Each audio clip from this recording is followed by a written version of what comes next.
Okay, Mr. Mayor, we have 6. Thank you.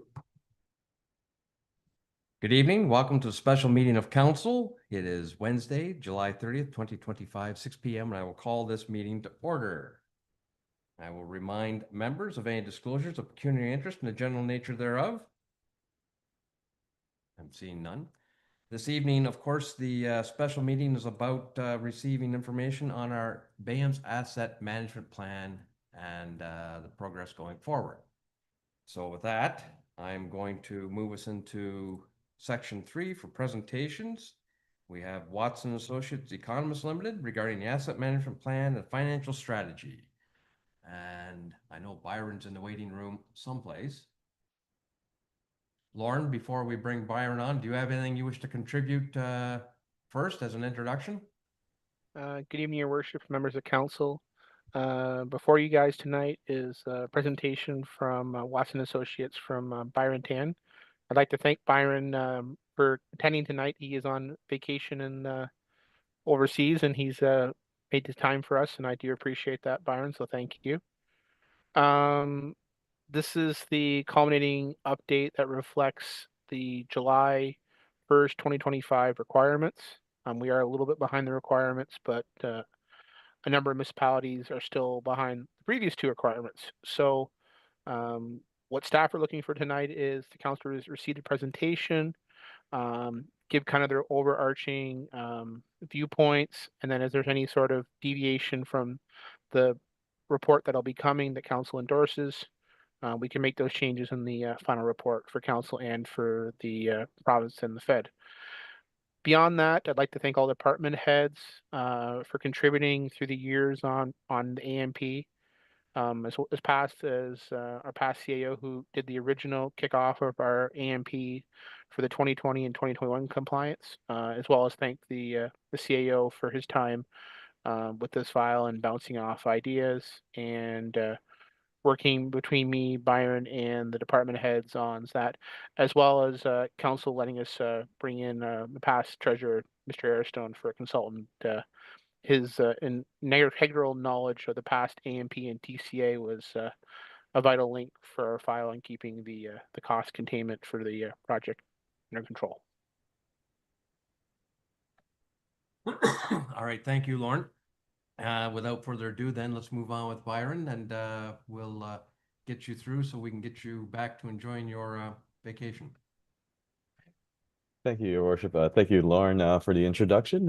Pleasure to be here again, in front of council, staff, and members of the public. Happy to again go through the asset management presentation before you and provide you a bit of an overview of what transpired, as well as the core information that is being utilized as part of your financing strategy.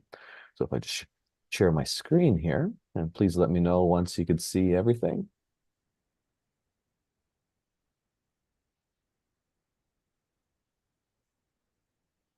We can see it, Byron.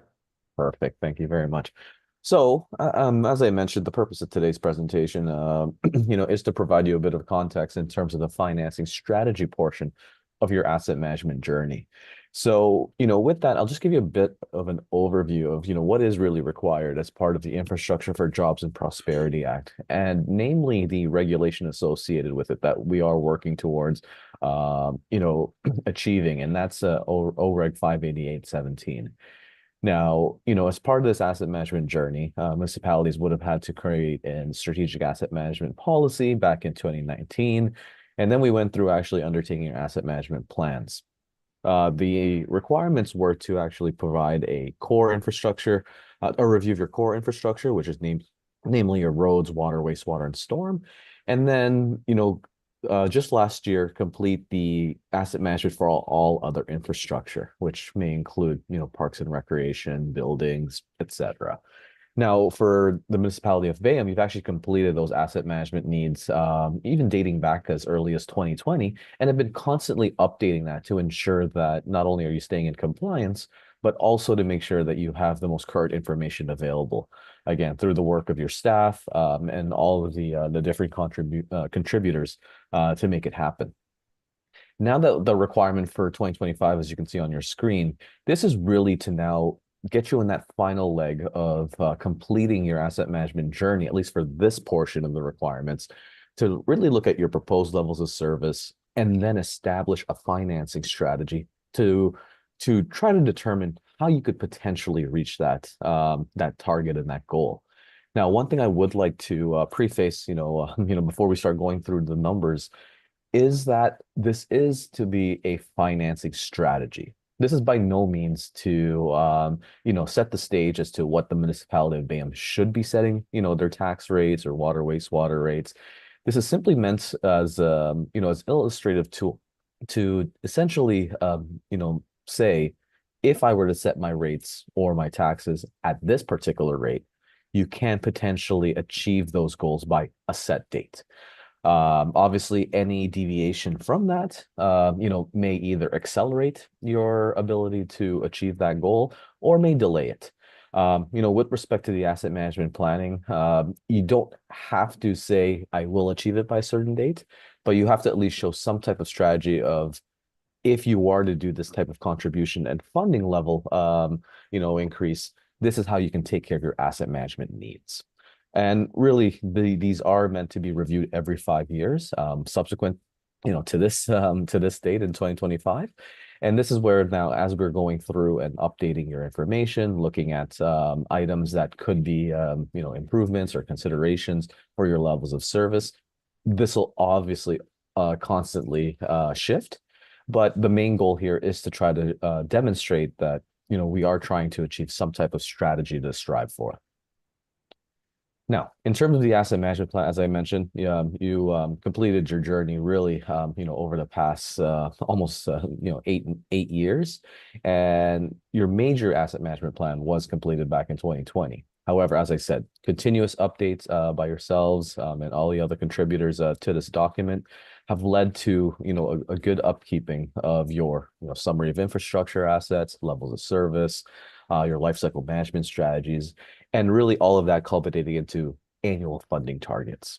So really, the presentation here is really focused on the financing strategy of that and how the municipality plans to fund that forecast of lifecycle activities, and really to identify those long-term lifecycle funding requirements, which obviously includes your proposed levels of service, which essentially means, what do you as a municipality, what are you trying to achieve from an asset management perspective? And as I said, all of subsequent slides deal with this issue. And one thing that we have identified as an assumption for this study was to see what the impact would look like if you achieve these goals by 10 years from now, essentially, by 2034. As I said, any deviations from that proposed funding targets from a year-to-year basis, again, may either accelerate or delay this type of growth. Oh, sorry, this type of achievement. So just a bit of an overview of your assets. As I said, through the work of staff, and consultants and everyone else that contributed to the study, you can see here that the total assets, at least for the municipality of Bayham, is estimated to be around just under $172 million. And you can see in terms of the breakdown of your assets, we do separate out between really what is, recovered or paid for via your property taxes, which we identify as tax-supported assets, and then what is typically recovered under your rate-supported assets, which essentially is your water and wastewater rates. Now you can see in total, with respect to your tax-supported, we go further and even break it down into what's considered core. As I said, roads, bridges, stormwater, etc. And then, what do we look at as non-core, which is basically everything else. And in total with the core assets, that's just under 103 million, and then about $17 million for the tax supported, for the non-core assets. So which really gives you a somewhat, subtotal of just under $120 million.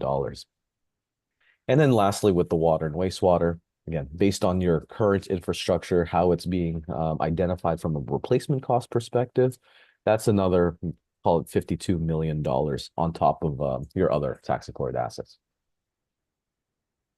So what does this all mean?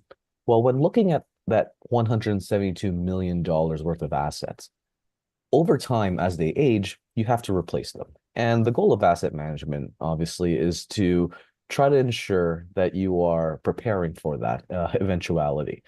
And in this particular case, we do, through working with staff, have itemized the different annual life cycle costs for each of your subcategories within the tax supported and rate supported assets.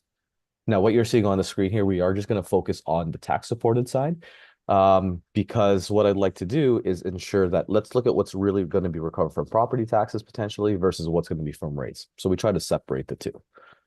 So in terms of the tax supported side, as you can see, the largest annual life cycle cost for you, which is no surprise, is your road network, which is about $2.8 million per year. And then we have, bridges, vehicles being the next highest ticket with, and then your stormwater network. And looking at that in relation to your non-core assets, buildings, vehicles, machinery improvement, and land improvements, this totals to about $5.8 million per year. So essentially, if you were to put away $5.8 million a year or do this amount of work every year, that should provide you with enough funding to be able to take care of your asset management needs, at least from the tax supported side, in order to fully replace your assets, moving forward. And you can see again, just on the right side, just provides it more in an illustrative background between the share of your core versus non-core assets. Now, in a similar breath for rate supported, you could see that, when we look at your water network based on that replacement cost that was identified 2 slides ago, we're about $1.2 million per year from an asset management perspective. Again, with the largest component, just being part of your water network, you primarily get your water from other sources, not necessarily your own treatment plants. Therefore, you can see it's mostly on the distribution network where you see the abundance of the costs. In terms of your wastewater, a little bit higher. So you do have a little bit more with respect to asset replacement needs in terms of your wastewater assets. And you can see the largest component being your sewers, about $2.4 million. You do have you do have way more buildings than you do from the water side, which translates to about 600,000 per year. And then again, miscellaneous machinery, equipment, and vehicles for a grand total of 3.2 million on the wastewater. Again, when combining both assets, you should really be looking at potentially a cost of $4.4 million per year in an annual life cycle contribution in order to fully take care of your water and wastewater assets. Now, how does that look compared to what your existing funding contributions are towards capital, or at least what's available? So what we do is, again, looking at it from a tax supported side, the requirement was $5.8 million per year in order to fully fund your infrastructure. While looking at your capital budgets as well as your operating budgets, what we have available typically in order to, say, have funding available for these asset management initiatives, we take a look at, first off, what monies do you have available? And in this particular case, we look at grants or external funding that the municipality would receive that is typically utilized for these types of works. So you can see the first one is the Canada Community Building Fund, the CCBF. And then we have your Ontario Community Infrastructure Funding, which is your OCIF. So that makes the green and dark green components at the very bottom of the right-hand side of your capital budget funding. In addition to that, part of your budget is also related to transfers to your capital reserves or reserve funds that could be utilized for capital. So when looking at the combination of these 3 aspects, we're at about $3.1 million that you could have available to take care of asset management needs. However, as I mentioned, your total being $5.8 million as your annual life cycle funding target, that's a difference of about $2.8 million. And this is what we identify as your annual life cycle funding gap.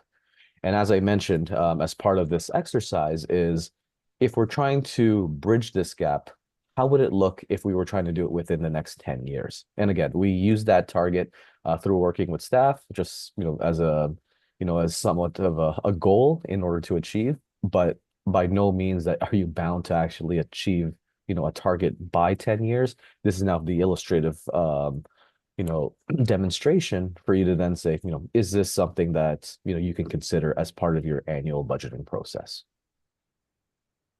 Now, in terms of your rate supported, a very similar story. However, you can see here that with the $4.4 million in annual life cycle targets for water and wastewater, we do have what's available in your, transfers for asset management, really about $270,000, for your water and wastewater. Now, I would like to caveat that we just underwent your water and wastewater rate study last year, where we did identify a number of initiatives and scenarios to be able to achieve this goal. So in this particular case, we are looking at potentially a $4.1 million gap. Now, having said that, when looking at your rate study last year, we did identify a number of, essential increases potentially to your to your water and wastewater rates in order to, really start building up your reserves to mitigate debt requirements. So you are still in the beginning of your journey, and this is what we're trying to now achieve moving forward over the next 10 years. So while this gap does seem a bit high, keep in mind we just went through the process to increase your rates in order to slowly start building these transfers to capital reserves. Now, in terms of your life cycle funding assessment, if we're looking at the tax support, we want to provide you a bit of context as to your current tax bill right now, just your portion, not necessarily with respect to the county or school board. You're roughly paying a single family home with a CVA of roughly $250,000 per year is roughly going to have a tax bill of about $2,041.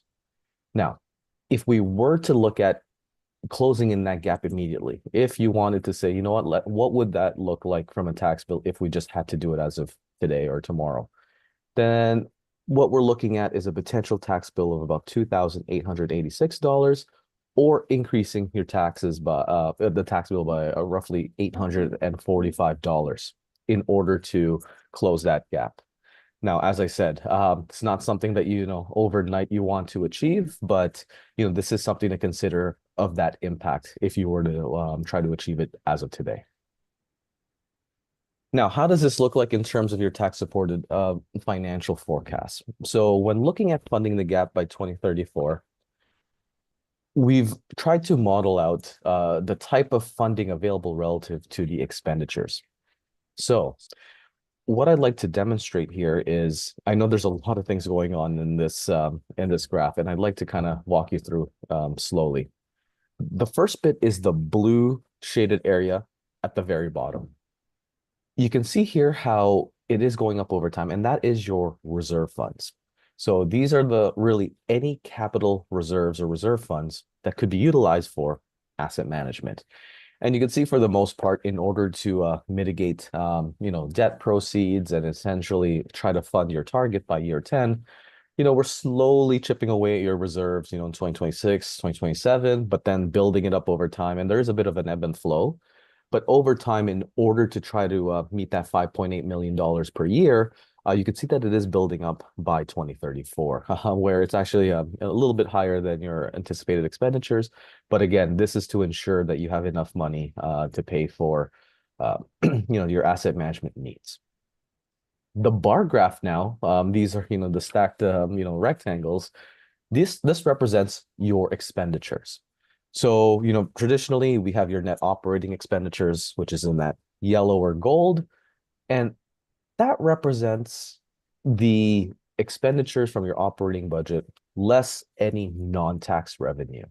And what I mean by that is you may have user fees, other revenues that aren't your property taxes and taxation levy, which essentially could be utilized for operating. Hence, we're looking at the net operating expenditures as the moniker here. We also have, you can see in some years, a slight sliver in orange, which is traditionally what we identify as debt servicing costs. So in some years, in order to take care of your expenditures, we may need some debt. So you can see there's not a lot, but over time, there are some of those orange slivers, let's say in 2031 and beyond, that do look at a potential principal and interest payment for debt. And then lastly, we have also your capital expenditures. And these capital expenditures are denoted in gray. And this is now part of your 10-year capital, that we did work with, the municipal team in order to identify what really is coming due over the next 10 years. And you can see you have quite a bit in 2030, which may include a number of initiatives, not only on the road side, but potentially on the stormwater side as well. So I know there's a lot here to digest, but now we get into your revenues. What do we have available in order to meet those gray graphs, or sorry, the bars? And the first one that we have is the black line, which is really your tax levy. So as you increase your tax levy over time, as you can see, that amount could be used for revenues in order to achieve your funding levels over the next 10 years. And you can see that slowly, that increase over time. Now, you probably see the call out on the very top of the screen. I'll just pause there for a second, but I will be mentioning that, this black line is estimated to grow by roughly 7.6% in order to achieve your annual lifecycle management strategy. Now, I'll park there because, that isn't the end result. In addition to that black line, we also have this lighter gray. I apologize, I should use a different color so that it didn't blend in the background. But that translates to your grants, donations, or maybe any other external recoveries that you may have available. So that may include, again, your Canada Community Build Fund, OCIF, any potential grant funding that you may be able to secure in the future. And then lastly, we have your debt proceeds. So in years where we don't have enough tax revenue or grants, that's represented in that orange line to be able to then fully fulfill your capital needs. So with that, those three different lines that you just saw there, that represents your funding that's available to take care of these expenditure needs. Now, the last thing that I'd like to point out here is that thick green line that you're seeing across the screen. That is your life cycle funding target, that $5.8 million a year. However, keep in mind, things don't stay the same, right? We always have to look at inflationary factors because those numbers that were presented earlier were in 2025 dollars. So you can see that over time, as we are increasing and inflating, we are potentially, going out to just over $15 million by the end of 2034, or sorry, just under that amount. Now, as I mentioned, now to go back to your tax revenue, as I said, in order to meet this goal, it does require a tax levy increase of 7.6%. However, we also recognize that, again, similar to inflation, your assessment may grow over time. And, with an estimated assessment growth of maybe perhaps, 1.3%, again, this needs to be monitored every year on, what that would look like. This would have an estimated annual increase to your tax bill of 6.2%.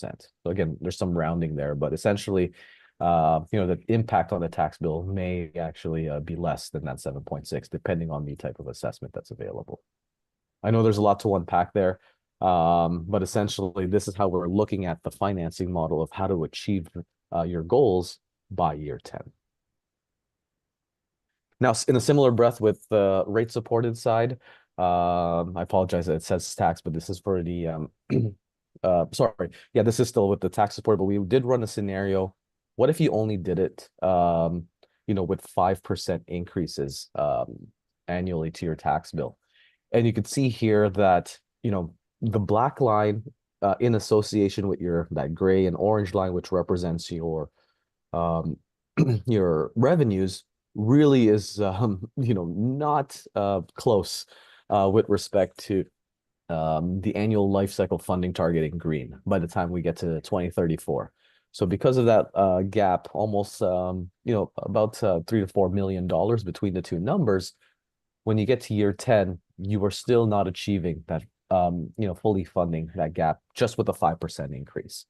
And that's recognizing perhaps 3% increases to be able to be utilized for the capital levy, and then the remaining balance just to take care of your other operating and other expenditure needs. And I believe with this scenario, it does push out achieving that goal really into I believe it was about 25, 27 years before you can fully fund the gap just with this level of increase. So having that 2% difference really as I said, pushes that target and achieving that target quite far. Now, in terms of the rate supported side, as I said, when looking at the revenues, in a very similar breath, we have your reserve funds, which is in that blue, and then really the black being your water and wastewater revenues, and then the gray being any grants, donations, external recoveries, etc., and then orange being debt. Now, looking at this, I know it seems to be a bit of a stark picture here, but you do have quite a bit of capital for water and wastewater occurring in 2028, 2029, 2030. Now, the majority of this is with respect to the wastewater, especially with some of those capital items that may have been presented to you as part of not only the rate study, but as part of the capital projects, as your part of your budgets earlier this year. Now, keep in mind, this does need to be monitored because we are anticipating grant funding to be able to take care of this capital. But as you can see, in order to fully fund that, the annual life cycle amount by year 10, your revenues should go up roughly 14% a year on water and 20% per year annually for wastewater. Now, as I mentioned, these are revenues. This does not mean your rates. You can achieve these revenues by a few different sources, either naturally by having a larger customer base over time with a similar type of rate, or maybe again some other type of external funding to be able to achieve these goals. But also keep in mind that through the rate study last year, we are slowly building those increases in order to put money away for for again a number of initiatives moving forward. So I would still kind of keep on track with the rate study. However, as you're going through year over year, monitor how your actual performance is with respect to replacing your assets from a water and wastewater perspective. Now, in terms of as I said, with the rate supported side from your rate study, as you can see, it is estimated that water revenues were increasing about 3.7% annually, and then the wastewater at 8.7% annually. So while there is a little bit of a gap between the life cycle funding target versus your revenues, as I said, because there are projects that maybe could be pushed out, through the review of your public works team, because of performance, this should be monitored year over year to ensure that the performance of your assets are still okay relative to the funding available. Now, with that said, really concludes my presentation. And really the recommendations coming out of this is that, the municipality receive the asset management plan, the financing strategy presentation, and that any comments and feedback coming from this presentation then be included as part of the report so that it can be finalized and approved, as I said, subject to your feedback. And that report then will be utilized by staff to be posted on your website to meet the to meet the requirements of OREG 58817. And as I said, moving forward, that considerations as part of the report findings as well as the numbers then be considered as part of your annual budgeting process again, and to ensure that hopefully you have sufficient capital funding to implement these asset management strategies. And that concludes my presentation, Your Worship. All right, thank you very much, Byron. Lot to unpack there, as you say. Yes, there is. I'm going to ask council if you have any questions. Now's the time to ask. There's a lot of information there.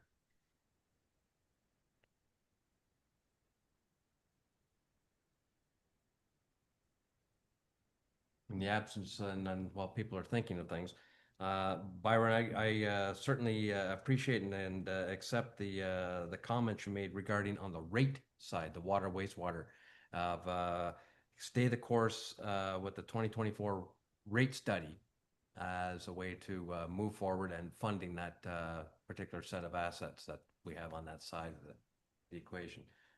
Unless I And of course, we'll rely on staff to keep monitoring. If something hits the fan, obviously that's when we have to pivot. I haven't seen council or anybody questioning that yet. Is that valid for everyone? I see a thumbs up.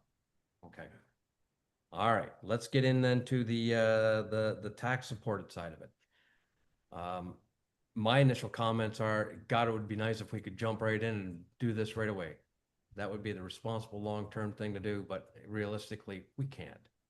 I just can't foresee how we could come forward with a annual 7.8% increase just to fund the capital to get there. But perhaps plan either stretching it out or being more incremental about it to get us there. I'd look to Lauren or anybody for comments on that. Your worship, to get us there in year one would take tremendous tax increase just to fund the capital levy and then to maintain it. If council views this report and the study as a long term, it's really not a council document for this council. It's a document for the next 10 councils. This is 40 years. Am I fair to say that, Byron? Some of these assets are even 80 years. So setting up a funding life cycle strategy, which is in essence what this reg is, it doesn't ensure current generation, ensures the current generation plus the next two generations of stable assets to travel, to commute, stable assets to run a business, to seek health, emergency, or other services. Council is the ultimate direction on how they want to set the 26 levy and also the funding targets going forward. Staff would understand that if council wants to be understanding to the residents that the last 10 years of the tax levy, that's totally understandable considering how much debt we just paid off in fiscal 25 and how much debt we paid over the last 10 and a half years that literally could have went to this kind of work. It really shows to council, and it should show to future councils, that the path is core assets. That is staff and council's mandate, is funding core assets. But again, your worship, I'm open to what council's direction is. And Byron and myself can tweak the final report to how you guys want to set the baseline 26 capital levy too, so that way we can set incremental targets for the report and the model. Okay, thank you, Lauren. Just spitballing here, but it seems to me that the tax supported side of it still assumes there may be some stability with respect to the Canada Building Fund as well as OSIF. I assume that they'll be there. I hope they'll be there, but you don't know down the road. And there's also, if anything, this helps illustrate the inequity in the current federal, provincial, municipal financial relationship, I would think. But anyway, having said that, is it realistic approach for this council then to be setting a target of I don't know, what time horizon of 40 years to achieve this goal? Or is it more, responsible to have a shortened timeline? What's better for our ratepayers out there? If you exclude the stormwater assets, most of our assets have a 20 to 25 year useful life cycle. The stormwater assets are going to require a comprehensive engineering, financing, own source revenue approach, irrespective of the AMP. Am I fair to say that, Byron? That's right. I mean, as of right now, again, the assumptions are for the stormwater is that external funding would assist with that amount. However, as I said, that's an assumption, and if things change, that this does need to be addressed, and it would need to be monitored, at that time. Okay, then, so am I understanding then that it might be more responsible to, if we wanted to stretch it out, that you stretch it out over a 30-year, 25-year time horizon to get to the goal? Is that what I'm hearing? While you can set, a target that, again, yourselves as a municipality would like to achieve, I would just like to keep in mind that, while it may not be,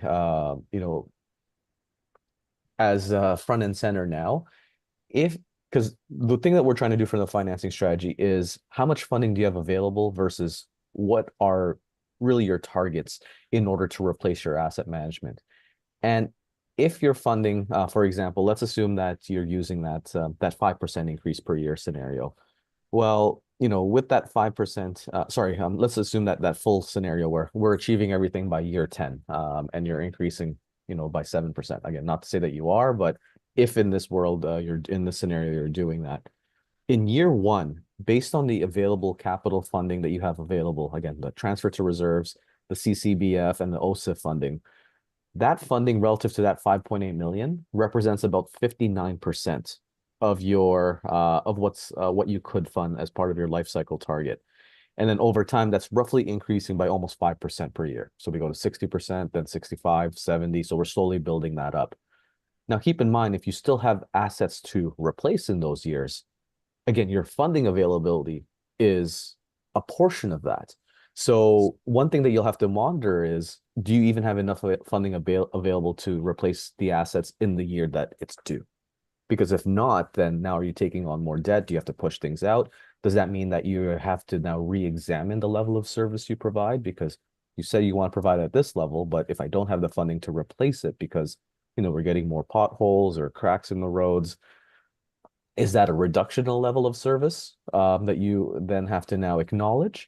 Or do we now have to, again, rehash that strategy to say, okay, well, we don't want to try to achieve it by this amount, by this date, because we just don't have the funding to be able to do that. And now we have to take on more debt or try to figure out any other external sources of funding to continue on with that 5.8 million per year. And Okay, to add to, Robert, and to add to Byron's comment, your worship, if an item or an asset is stretched, you also are going to have a higher operating cost. So it operates as a double-edged sword. So if you extend a vehicle out, you could run into situations of multiple repairs. Road might have more patch repair work. Assets might have more service calls than you normally would in the life cycle of the asset. So it can bleed over to the other side of the ledger from the TCA over to the income statement. Well, I appreciate that. And in fact, it lends back to a principle of mine that your first cost is your least cost. What I'm saying is, in an ideal world, if we thought our ratepayers could afford it, we'd try to achieve this goal within the 10-year time horizon. I don't think we can. That's what I'm trying to get at. We've already been on that treadmill for 10 years on a non-core asset that we don't even own. And I'm not sure how much more our ratepayers can handle. So the responsible thing is that we do need to have a financial plan in place. What is achievable? That's what I'm looking for council to help us define that today. See where I'm going, Lauren? I think the best question to frame to council is, what is council's expectation of the 2026 capital levy and overall levy?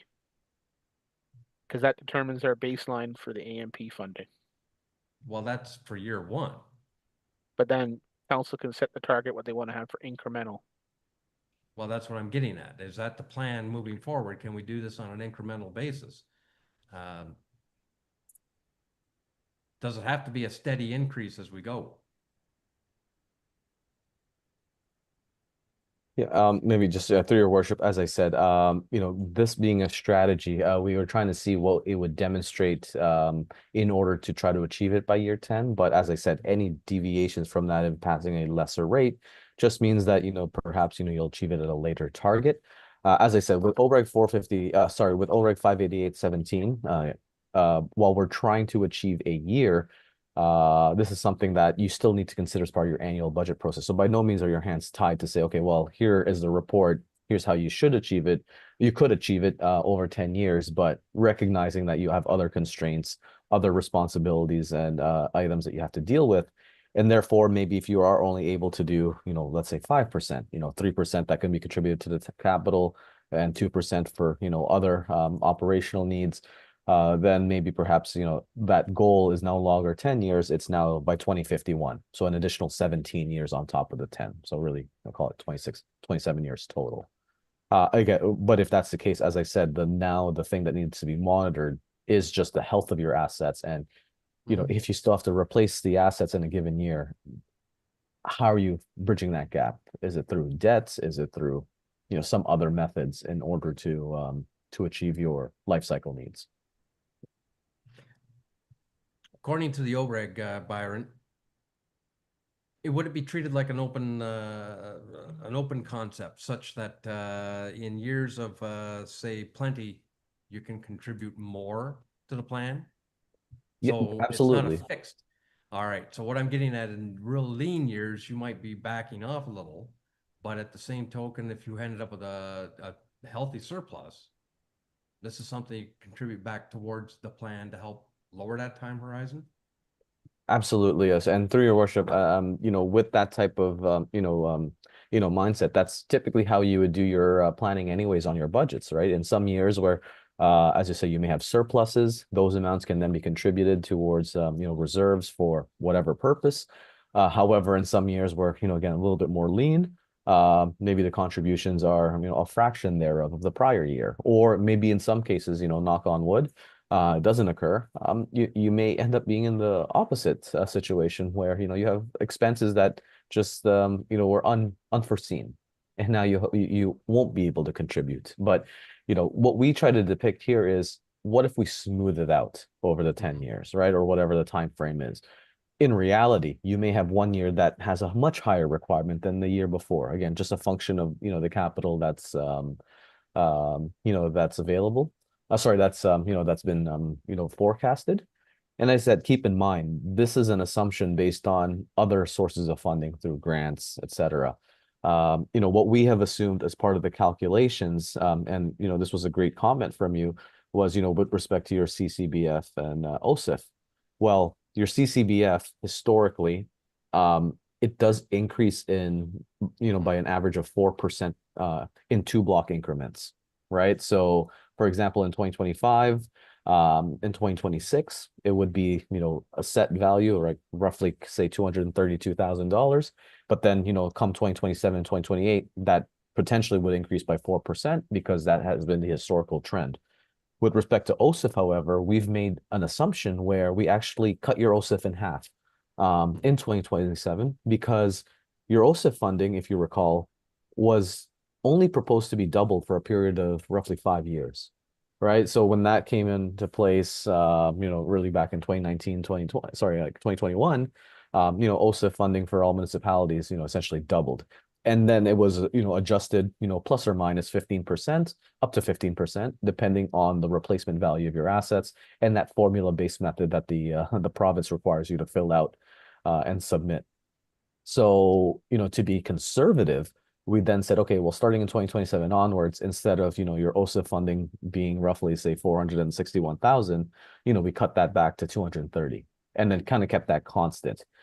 As I said, that's to be more on the conservative side, because for us to forecast more revenues and it doesn't materialize, that's even worse than maybe just, being a bit more conservative in the other funding availability. Okay. Byron, if we went and before I get to you, Lauren, and said, okay, let's set the 10-year time horizon to do this, and we can't achieve it. What's the downside or the risk for the municipality if we can't achieve the plan that we put out there? No, great question. As I said, I think the biggest exposure here is really from from a replacement of your assets. Are you achieving what you have to do, not even what you're trying to do. It's, if you have roads that need to be replaced, do you have funding to be able to do that, right? So that's the main thing, is actually achieving the actuals of what needs to be replaced relative to the funding availability. Now, having said that, as I said earlier, 58817 will require municipalities to update this periodically every 5 years.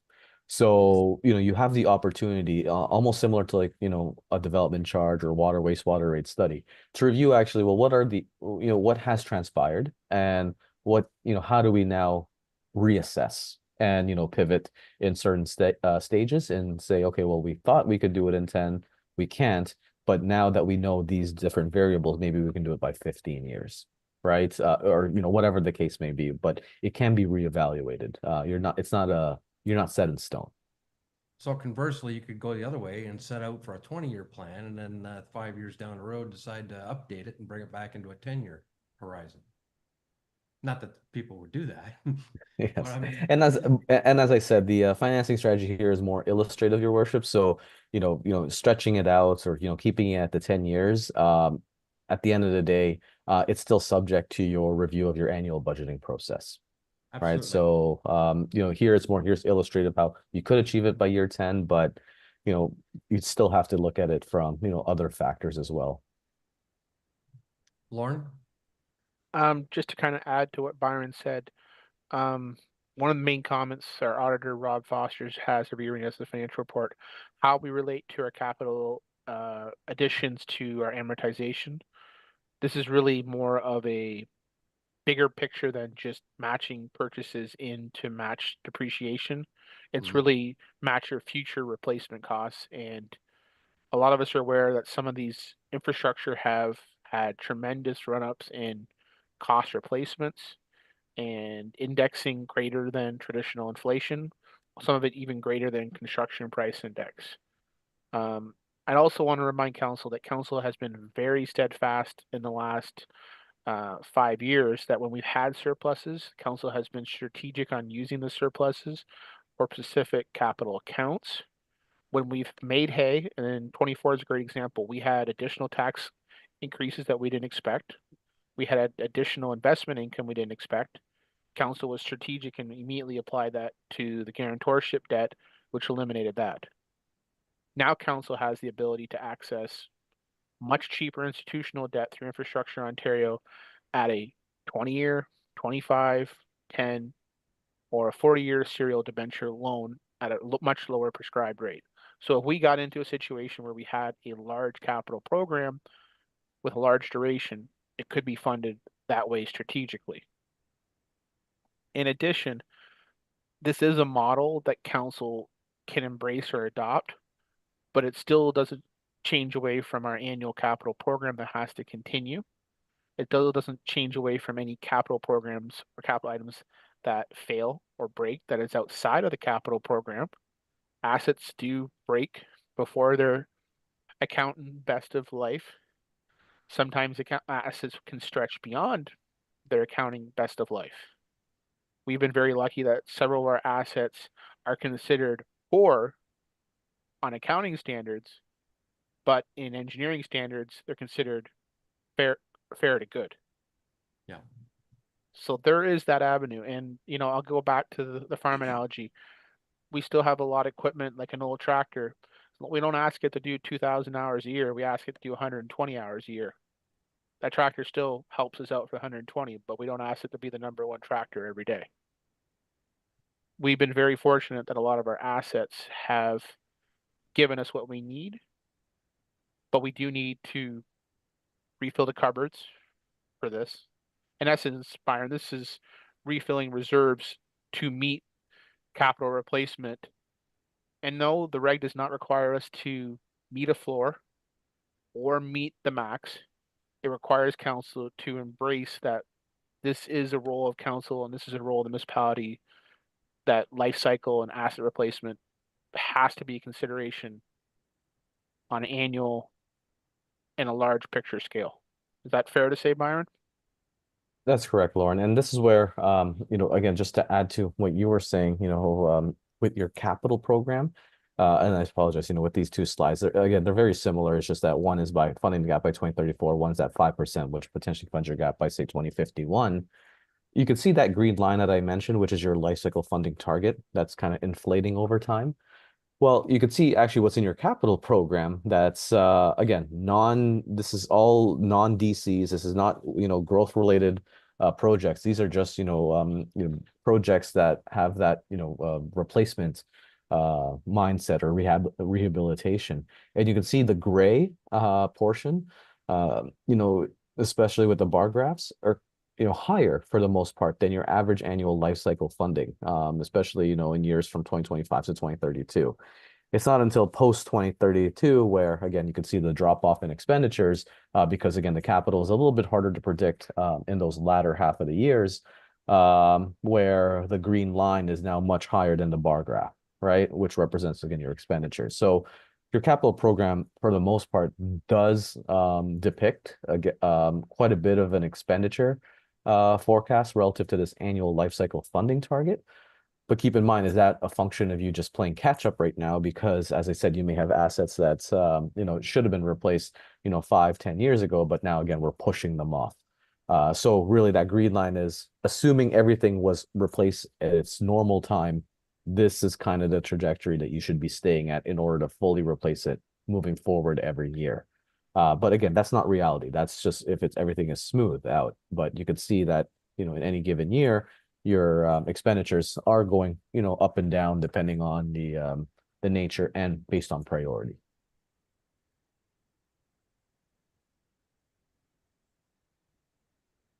Okay, well, thank you for that, Byron.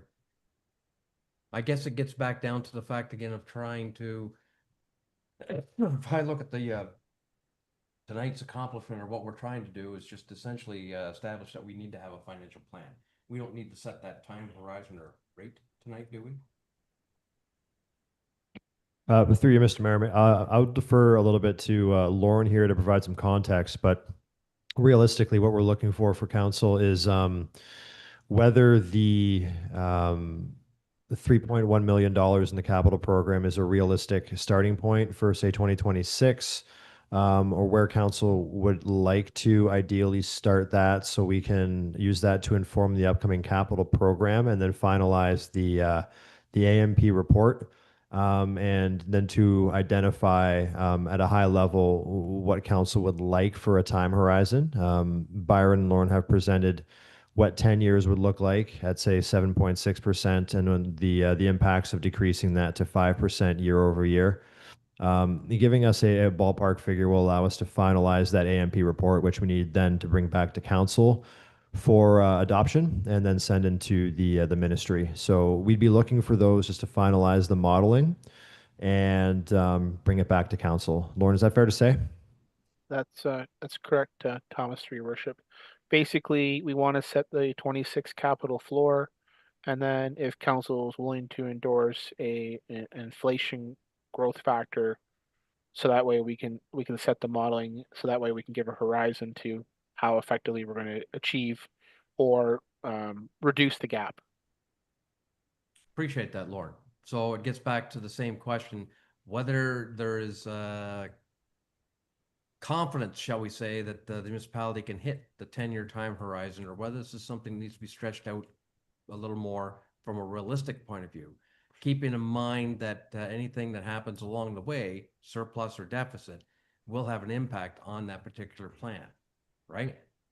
Absolutely, your worship. Consideration of any surpluses, deficits, own source revenue, or one-time funding has to be one of the first priorities to put against the AMP deficit. Fair to say, Byron, and also a consideration on any other assets and how they come up in the timeline. I think the big thing that myself and Byron want to know is, A, what is council's appetite for next year's tax levy? Because the operating budget is pretty standard. There's not much movement in there, considering what the process we went through the last couple of years in the operating. A lot of that is legislative, contracted, or regimented by existing contracts or service levels. What is council's appetite post Ojibwe? Is council willing to maintain the existing capital levy that was in the 25 budget?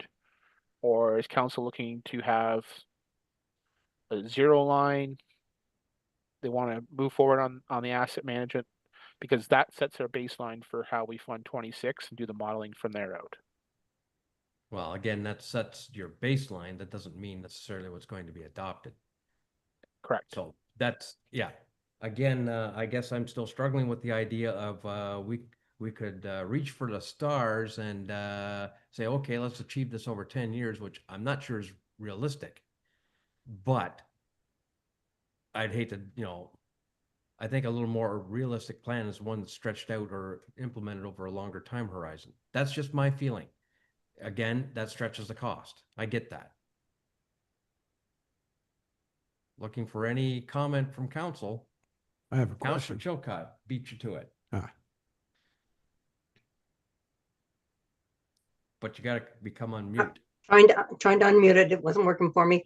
I was just wanted to clarify, what is the cost per household per year based on this 10-year program, approximately? Is that $885 each year per household? We'd have to go up the 40% year one and then use the 7% growth. Correct, Byron? I'm sorry, is that just to achieve it immediately or? Achieve it over 10. Yes. So to achieve it over 10, it's a gradual increase. That slide that I had with the increasing by $845, that assumes that's just what if you just close the gap as of today. But over time, as you can, if you wanted to say divide that by 10, roughly that's about like call it a, an $84 increase per year. Now that's exclusive of inflationary factors. Like this is just as of today, and that's assuming a value roughly of about 250,000 per home on the tax assessments. The other thing is, when we were trying to pay off the debt, we took an increase in taxes as well to help cover that debt. Is that considered in that as being part of the increase, or That'd is be this over on top of that? That would be over and above Councillor Chilcott. So we're adding twice. You're taking out the Ojibwe transfer this year and repurposing that to capital as your placeholder in the 2026 capital levy. So what we're taking out is included in the 5% with the 7%. No. So we're not taking it out. That's right. Okay. That's my main question going back to the mayor and the council is, to effectively achieve it, we have to go, as Byron illustrated in that schedule. Basically, you have a 7% increase year over year, inflation a factor of that model. Does council want to maintain the existing capital levy that's in the 25 budget in 26? In essence, that means that we're maintaining the current tax rates plus inflation plus this AMP. And I'm trying to understand if council, in essence, I'm looking for council to set their anchor on what they expect for next year's tax levy. That's in essence what this comes down to. So I'm just trying to determine what kind of pain it's going to cost our residents before I make a decision on which way I want to go.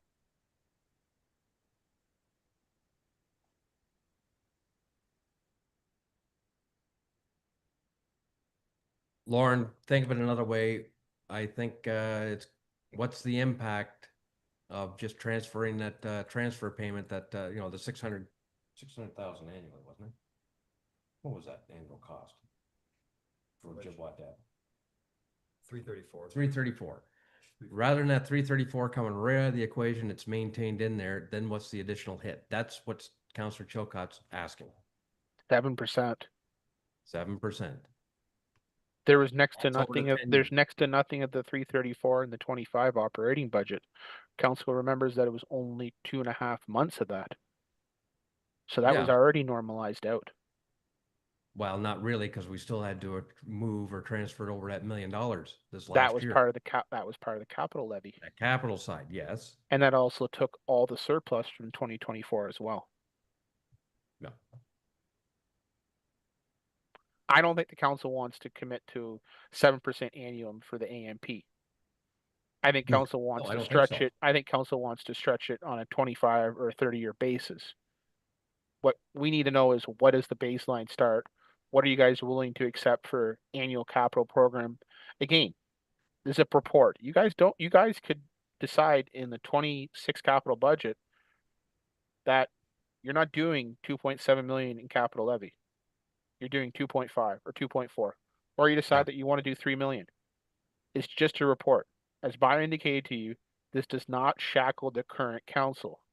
However, it clearly states where our asset management deficiencies are and how we have to have a funding strategy to bridge the gap. Fair, Byron? Understood. Yeah. Yeah, just Okay. before I turn it over to Councilor Emerson, Lauren, tonight we're talking about a strategy for funding future assets or the current asset replacement. I don't care. I don't think it sets the stage of where we're going to start planning for our capital for the budget this year. It only I don't changes think it so. only changes it if council changes the 26 capital levy placeholder. You're getting a little confusing here. Councilor Emerson. Okay. So my question is, and maybe this is like a dumb question, but I don't care. We're talking about this 7%, that we would have to have more revenues on the tax levy and all that stuff, and we're basing assumptions on modest growth. Yeah. I was just wondering the impact if you invested in some people and made a more aggressive strategy to increase the tax base instead of assuming that that's what it is. And if we could easier, instead of raising everybody's taxes, actually increase the number of ratepayers. Yeah. And so I think what's missing is an investment in staff. Well, quite possibly. True.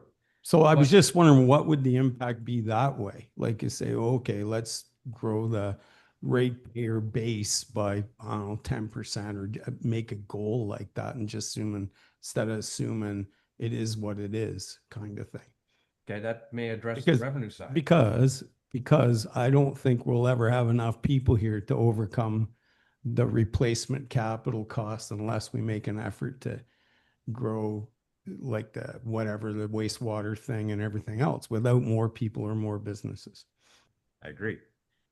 But we're trying to deal with the life or the replacement cost of this stuff, time horizon. Well, that's what I'm saying, right? You're looking at the revenue side, and I agree, that's probably something to consider. But what I was trying to get the council to consider is it realistic to put this over a 10-year time horizon? We have to have a plan. Well, okay. Or do Well, we put it over a 15 or 25-year plan? well, I'm kind of, maybe if I read you right, you want to extend the time, and I'm fine with extending the time to replace the assets. But at the same time, I think we need to develop a strategy to grow the tax base and then overcome that. And then, but we never mention that. We always assume these current assumptions. It'd be really nice to see. I wonder how much I would have to invest in people in order to achieve some growth and to facilitate or encourage people to invest here. Okay, Great. thank you. Deputy Mayor. Yes, thank you through you, Mr. Mayor. Just a quick question for Lauren. If we looked at stretching instead over a 25 to 30-year period, can you just give me an idea of if we would go from 7% to what? I'll defer that to Byron. Thank you, Lauren. Through your worship, that was that 5% scenario that I had mentioned, where, if we're looking at, 5% increases to the tax levy per year, again, coupled with an assumption that you're growing, by 1.3% annually, essentially that would take you to about 2051. Again, but that's not what's going out farther. It makes it much more difficult to envision and forecast as to what may come post 2034. But that potential increase, assuming everything stays the same on the assumption side, would potentially get you to that funding gap by 2051. Supplementary through you, Mr. Mayor. Go ahead, please. So I apologize, Byron. I just want to confirm because we're looking at a 10-year asset management plan. But if we decrease from 7% year over year to 5% year over year, we're going to add another 15 years to the overall budget. I just want to make sure I'm understanding that correctly. That's correct. It's about 17 years actually, and that's because first off, looking at your budgets, whether it's your operating, capital, etc. I mean, we are also inflating that because as we know, if you deem that a capital project's $3 million now, but it's for 2030. it's probably not going to be $3 million by then, right? It's going to be at a much higher amount. And then as well, with respect to your your operating program, we've just made the assumption where it's inflating, say, at 3% per year, right? Just expenses as well as your non-tax revenues as well. So, really a component of these increases are just to cover off inflation, right? It's that remaining part that we're now building up reserves or building transfers to be able to meet that goal. Thank you very much for that, Byron. That it finally clicked. I apologize for the delay. Through you, Mr. Mayor, if I may, just one more supplementary question. Curious to know at the 5% what that looks like if we're at, sorry, it's late, I can't do the math. We're looking at yearly impact on a $250,000 assessed home at 8450 with the original 7%. Around what kind of impact are we looking at a 5%? $108. That's for the year, yes? That'd be 5% for the year. You might be a couple dollars less if operating is not 5, it's more like 3, but you're $100 plus every house on a 250 assessed.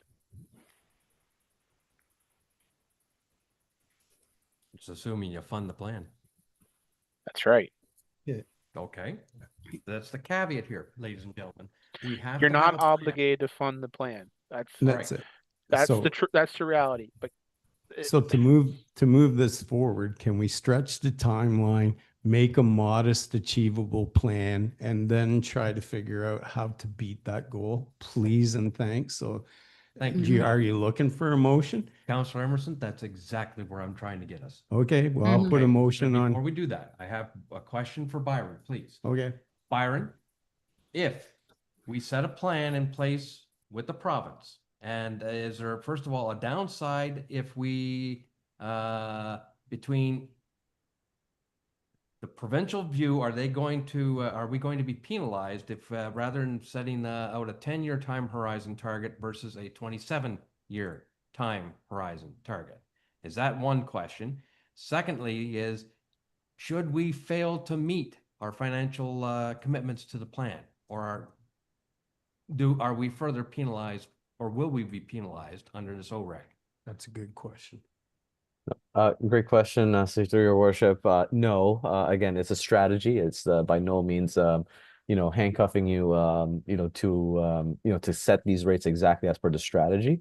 My only comment to that is, while you may not get dinged from the province, because again, the way you undertake your, the information, that's contained here is really to help inform, obviously the funding that you receive from them. On a year-to-year basis, and they just want to be able to demonstrate that you have some sort of strategy you're trying to strive for. The downside, while it may not be from the provincial, is again more internal and for the municipality, where if you are now taking 25 years to achieve it, how are your assets, the state of your assets looking like now year over year when they need to be replaced, but you only have, let's say, 60% of the funding available in order to take care of $1 million project this year. Again, just So a simple example. internalized- That's really the impact. It's more internal. We've internalized the risk. Okay, that's one thing. I guess what I'm trying to get at is, if we're going to the province in the future here, if we're looking for any kind of assistance on some of these capital projects, we have to demonstrate to them that we have skin in the game. And that's what this financial plan is all about. And if we are trying to suggest that we have a financial plan, it may not be as robust as some other municipalities. If we're in the middle of the road, there's probably 200 municipalities out there that are better than us, 200 municipalities worse than us from a financial perspective on asset management. I still think we need to demonstrate a responsible plan moving forward. I just don't see how we can achieve a 10-year time horizon, given what we've done with our residents, or trying to retire that particular debt. Well, Councillor Emerson, I'm going to be in agreement with you, and it's better to set a goal that's achievable and then try to beat it. thank you. That's exactly where I'm going. Councillor Chilcott. Thank you. I'm still getting back to the cost per resident in dollars, not in percentages. So if we go with the 5%, it's going to be $100 per year. If we go with the 7%, it's going to be $85 per year, No, So- 140, $140 per year for 7%. yes. So about $10 a month, $11 a month. The downside risk by not funding it aggressively up front is you could have bigger deficiency holes in the back end when assets fail.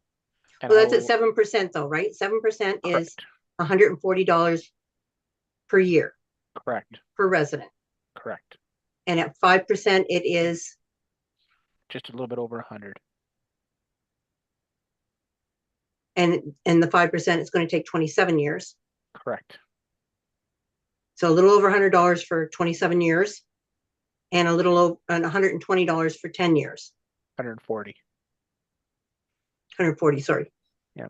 For 10 years. yeah, the long term is going to cost more.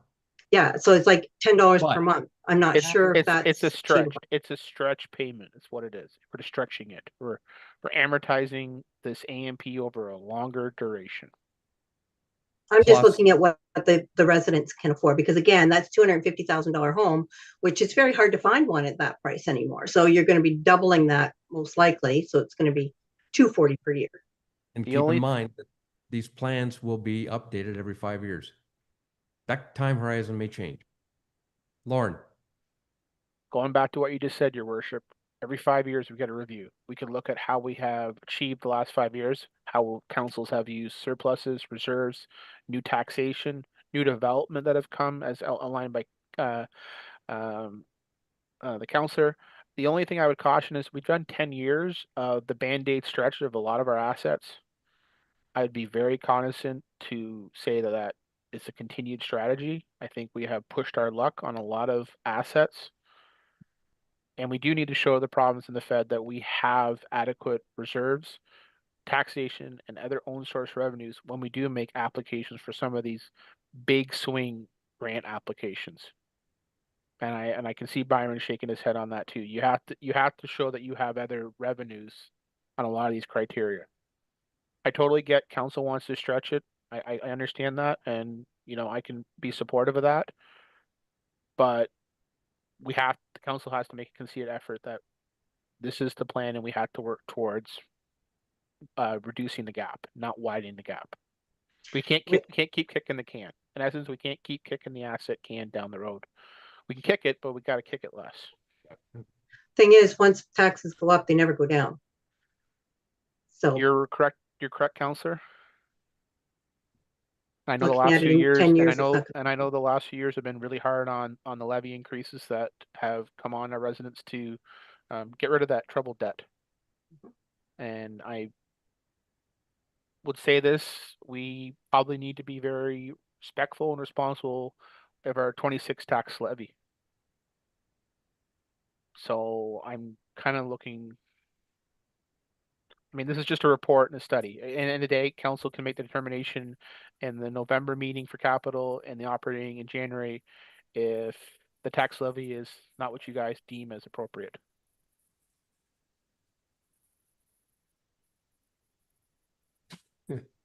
well, that took us all around the world.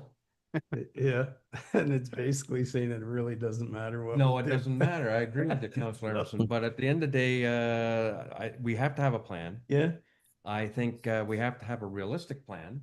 yeah. I realize that stretching the time horizon out in the long term will cost you more, but it gets down to affordability.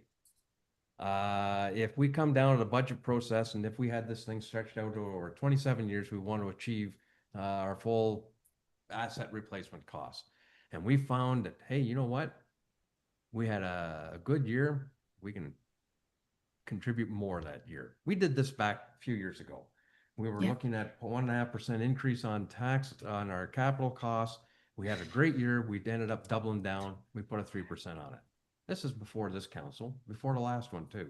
But it happens. That's what I'm getting at. We can be flexible. And this gives us the opportunity to do that. Deputy Mayor. Thank you through you, Mr. Mayor. So, yeah, and I thank you for the report. I understand, I get it. I'm just very hesitant at this point, just because, it's been a long road to get where we are now. And I don't know, 7%. Lauren, I'm just curious, when you look at the overall budget, if we were to adopt this plan and say the 7%, what would we be looking at as an overall? Because this is just for the AMP. So Correct. I'm curious as to what are we looking at overall as a proposal to start for a budget cycle moving forward? If council adopt the AMP tonight and assuming all things with inflation, you're probably starting with a 6.5 to 7.5 handle of an increase.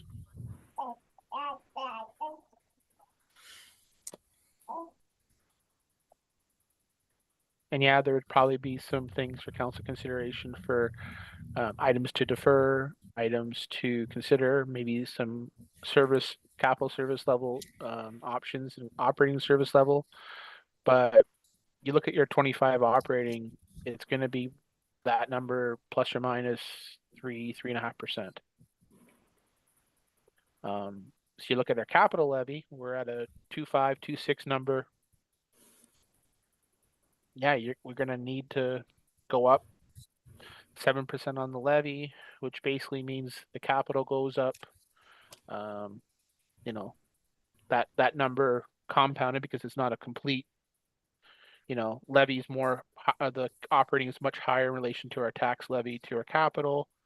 But if you look at this plan, eventually the capital will be 2/3 of our tax base versus operating. That's in essence that's what's happening. We have a Right. pendulum swing that our capital is now going to be, double our operating program going forward.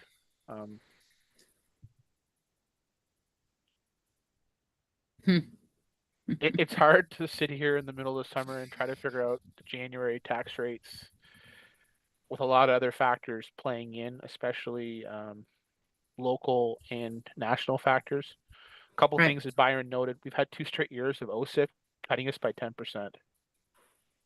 And that has hurt our capital program. Our gas tax has been consistent. We have not been able to get the stormwater grants on the past 2 attempts. And some of the grant applications are getting thinner and thinner, a lot of them being tied to new housing. So they're not really like roads. And during the pandemic, there was a lot of capital for sidewalks. Sidewalks is one of our big asset portfolios in here. Lauren, we is the need stormwater- support. We need support from the federal and the provincial. I don't Yeah. know what Yeah, else to say on 100%. that one. Lauren, is the stormwater program in this asset management program? Or A plan? portion of it is. A portion of. Hmm. So what portion are we talking about? Or I'm asking, as the stormwater program as for the Port Burwell in this plan? I'm looking at you first, Byron. Yes, so we did include that in here, but however, the source of funding, I believe we identified as those other sources and not directly impacting the tax rate at this time. All right, Okay. thank you. Through Mr. Mayor, so we're not setting property tax rates tonight. We're just kind of coming up with the skeleton plan, right? Skeleton plan. So and there didn't seem to be any upside or downside with whatever time frame we pick. So I don't know why the discussion is taking so long. Quite frankly, we just got to come up with respectfully, we just got to come up with a time frame and move forward. Well, that's what I'm after. After trying to figure out what council's coming to or are comfortable with, I think you and I around the horseshoe have come to an aha moment that I think we can well, live with. If it needs to be 15 years, that's fine or whatever, but 20 years is fine for me. And I think we should set a modest goal and work hard to beat it. That's what I think. agree. I agree. I see a nod from Councillor Froese. Deputy Mayor is good. Are you comfortable with a longer time horizon? Realizing, of course, that if we don't achieve any bumps up, to contribute during that time horizon, it will ultimately cost more at the end of the day to ratepayers. but it's flexible and it's probably more realistic of what we can achieve. So that's the question for you and for Councillor Chilcott. Is that something, and keep in mind, it's a plan. It's just a plan, but we need to demonstrate that we have skin in the game. Councillor Chilcott, you have your hand up. So it's just a plan, it changes. So if Yep. it was at 7% for 10 years and we don't go to 7% anytime, it's still good, right? Yeah, could be. So it just kind of seems silly. Lauren? Your worship, through council, I think the best option for council would be to go with a 25-year plan, 5%, and then review this in 5 years at that time horizon, Byron, and see where we land and what our AMP deficiencies are then, and are we going to achieve the 25 years, or we have to change our capital tax funding strategy? Again, this is something that'll be incorporated in the capital budget. Doesn't mean it's going to be the final end all be all. This is just one of the roadblocks of our capital budget 10-year plan and our life cycle costing. We should move on. Yeah. Deputy Mayor? Yes, thank you through you, Mr. Mayor. I'm supportive of that. Just a quick question. At that rate and with adopting this plan, does that show due diligence for skin in the game, as we want to call it? Will that satisfy moving forward for funding and potential grant opportunities to address some of these issues? Do you think, I'm just curious, It's 25 years. is it ago. adequate? Byron? Yeah, through the worship, as I said, you can set your time horizon. So adequacy, I think, is more of a subjective, in terms of, what your goals are. But again, the province is just looking for a strategy. So whether that's 5 years, 10 years, 20 years, it's as I said, the impact is now internalized. It's, are your assets failing faster, and do you have the availability to fund them? I like Councillor Emerson's phrasing. Let's set a plan and try to surpass it. Please. Yeah. Does that work for everyone? Can you live with a 25-year plan, Councillor Chilcott?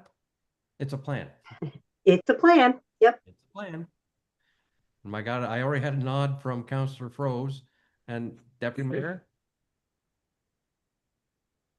Can you craft us up something? I can. Just a clarification question. We recommend some changing to the modeling, Byron, for a 25-year time horizon. Assuming you'll be working with the treasurer on that, and then we'll have a report to bring back to council for endorsement. That's correct. And we could do one of two ways. We could, the 5% really is kind of that, that target scenario. So I'm not sure whether you'd like me to come back to present or just finalize the report and then, through council's, adoption tonight, basically use that report based on that 5%. That would then be submitted to the municipality, and then you use that as part of your submission to the province and onto your website. Sounds good, Byron. I think based upon the discussion tonight, Mr. Mayor, if it's reasonable, I think we'd just bring the report back for council's consideration. Is that fair to say? I think that sounds pretty good. I think the direction's given there. Yes. Unless you need it formalized in your resolution. Well, the draft resolution, Mr. Mayor, if I may, Yes, please. would be that the Municipality of Bayham Asset Management Plan financial strategy be received and amended for a 25-year time horizon to fully address the municipality's annual life cycle funding gap, and that the Municipality of Bayham Asset Management Plan financial strategy report be finalized to incorporate the 25-year time horizon and presented to council for endorsement, and that consideration be made as part of the annual budgeting process to ensure sufficient capital funding is available to implement the financial strategy. Okay. Councillor Emerson, I'll make a motion. willing to move that. I need a seconder. Councillor Chilcott, is that a question or? No, seconder? I was trying to ask a question. Where is the percentage in that change? We don't know What is- yet. So it's going to be more than 5%, but less than 7. It's nothing. It's nothing. It's Theoretically. 7% is 10 days or 10 years, and 5% was taking us to 51. Well, it's 27 years. So it'll be a little bit more than the 5%. I'm good with that, just a little bit more. Okay. Again, it all depends upon at the budget time whether council's willing to fund it. right? But this is the plan, our financial strategy. So, having heard Thomas's read out the draft resolution, do I have a seconder for that? Okay, Councillor Chilcott, thank you. Any more questions on it? Any concerns? This will be coming back to council for ratification. Right? Plan will be coming back. Yes, Mr. Mayor, the report will be coming back to council for council's endorsement, and then we'll be seeking council's direction to post it on the website and submit it to the ministry. Okay. Nothing further? All in favor? 1, 2, 3. That's all of us. It's carried. Thank you.